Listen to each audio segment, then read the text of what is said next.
तर का म्हणता मित्रांनो, आमच्या गावले आहे टुर्नामेंट. तर टुर्नामेंटचा ग्राउंड पाहण्यासाठी निघलो आज संध्याकाळी मी.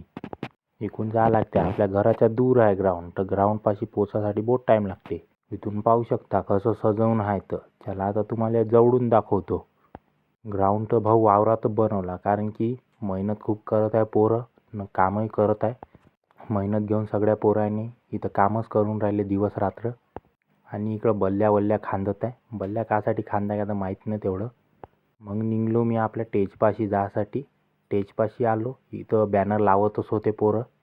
बॅनर बरोबर लावूनच व्हायचं आहे. मग इकडं ग्राउंड घेऊन पाहून घ्या तुम्ही कसं आहे. तर ग्राउंड तर पाहतच होतो, इथं लगेच मोठा जे ग्राउंड आहे. मग आलो इकडल्या साईडनं पाणी वाणी मारणं चालू होतं पोरायचं. इथं आहे चुमड्यामध्ये भाऊ सगळेजण लाल माती भरत. माती उरली होती आमची.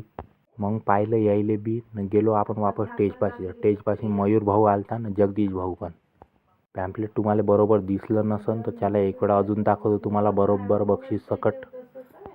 पॅम्पलेट घेऊन पाहिलं मस्तपैकी. मग आलो आता तरासून हाव मी, कारण की आता आपल्या जेवायला जायचं आहे. तर जेवायला निघत आहो मी आता. तुमच्या गावच्या मित्रांनी सांगून द्या की कबड्डी आहे आमच्या गावले, तर कबड्डी खेळायला येऊ शकता तुम्ही. आणि इकडं बांबू बांधणं चालू होते, कारण इकडं महिलांना बसवते. महिलांवर कोणी हात नाही लावाबा म्हणून.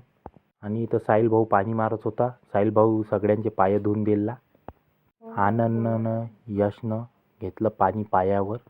आनंदनं मी निघलो आपल्या घराकडे जायसाठी. आता जेवल्याच्या बाद आता भाऊ तुम्हाला उद्याच दाखवतो मी डायरेक्ट.